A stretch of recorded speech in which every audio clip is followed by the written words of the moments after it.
Okay, it's Grumpy. What you're about to see is a Coffee with Grumpy Minute I did in my truck just a minute ago. Upon reviewing the video, I mentioned that I have the Lions at 12-6.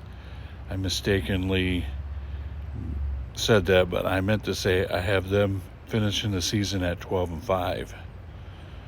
So I just want to let you know. Enjoy the Coffee with Grumpy Minute. Hey, it's Grumpy with this Coffee with Grumpy Minute. I usually don't like to do the videos in the truck, and then I always wonder why people do the videos in their vehicles too. But the acoustics are pretty good inside this thing.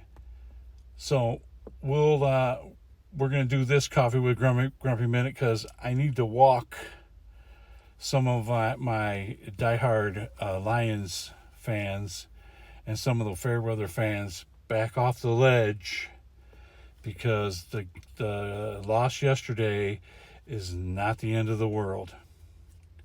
Okay, and I'll bring up a few things coming into this game that some people may know, some people may not know. Yeah, and I don't live in Michigan, so I don't listen to the sports radio and that kind of stuff, so I might not know all the other things that other people are talking about when it comes to the Lions, but I know what I see and what I read on the internet, on the interwebs. Okay, the Lions played 3 games in the last 11 days, and they weren't pretty games. The Bears game was not a pretty game. It was pretty ugly, but we ended up with the win. The Chargers game was a close one, but we still ended up with a win. The Packers one, that was ugly. It was ugly. But we ended up not winning. Now, there's some that say that their turkey dinner on Thursday tasted like crap. Mine didn't. Mine did not. So let's go back to the game. The Packers only scored 6 points in the second half.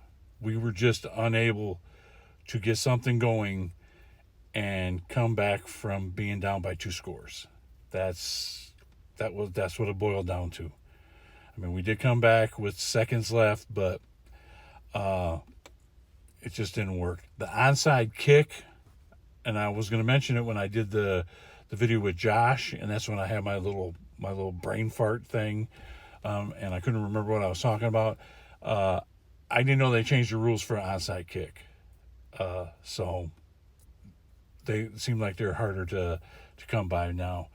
There was a lot of double teaming and holding on Hutchinson, who's our pass rush guy.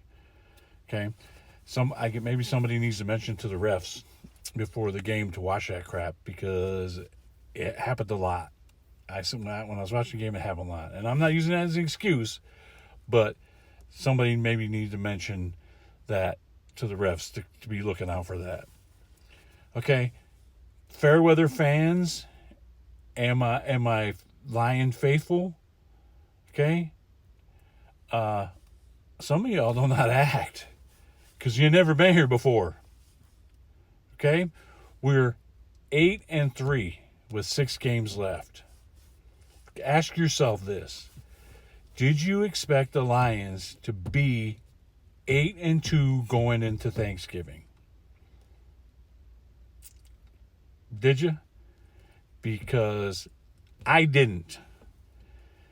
Josh is a big believer in these guys, and when they lose, he gets his heart broken and he's disappointed. But it was just one game. It was just one game. We're 8-3. We have 6 games left. Okay? I still have them winning the division and ended up with a record of 12-6. Okay, so that means there's 2 more games that they could lose. And from what I've seen from this season, when they get beat, they come back. So let's review a little bit. The first game of the season, they played the Super Bowl champions. They won that game. That one was, for me, either a loss or we need to steal this one. And we won it. Okay? Then we go and we play the Seahawks. That game should have been a win. But the coach decided that he was going to go for the overtime. So we went for the overtime. Kicked the ball, went overtime. They won the toss. Seahawks won that freaking game. Then, after the Seahawks lost, the Lions went on a 4-game winning streak. When was the last time the Lions won 4 games in a row? Tell me, when? I can't remember when. Okay? Then they went into Baltimore and got their asses handed to them.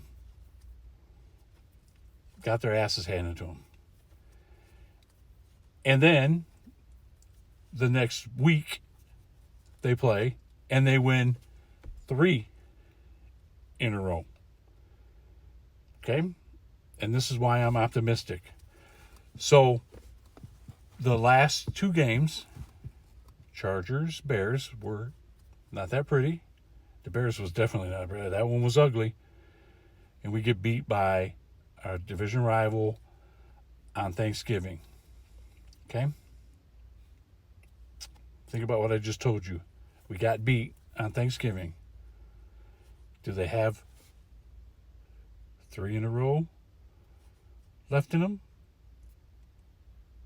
4 in a row left in them? Ask yourself that. It's possible. I watched the Cowboys put a 40-burger up on Washington. They played Washington, a division rival. Did you expect Washington to win that game? Because I didn't. And if you look at the games that the Cowboys have won, all the teams are not, they don't have a winning record. So that one I have down as a loss. But we could go into Arlington and surprise some folks. Okay. I have finally decided to come up with a name for the Coffee with Grumpy show that Josh and I do after each game. And we're going to call it Fifth Quarter Roar. The fifth quarter, I don't want to use because it's the name of a movie. And there's a restaurant that's called The Fifth Quarter, and they use 5THQTR. And I don't want to use that because I don't need somebody saying I'm using their copyright or trademark or whatever. So we're gonna call ours Fifth Quarter Roar instead of Coffee with Grumpy Football Edition or football or Coffee with Grumpy and whatever teams are playing the Lions. So we're gonna call it Fifth Quarter Roar. Okay, now with me saying all that, let's close out this Thanksgiving Day game. Let's not talk about this anymore. Let's compartmentalize this. Let's put it in our little box. Shut that box, lock that box, and put the box up on the shelf. And let's get ready to go into New Orleans and win a game in New Orleans. Okay? And with all that being said, let's go. Go Lions. I'll talk to you all later.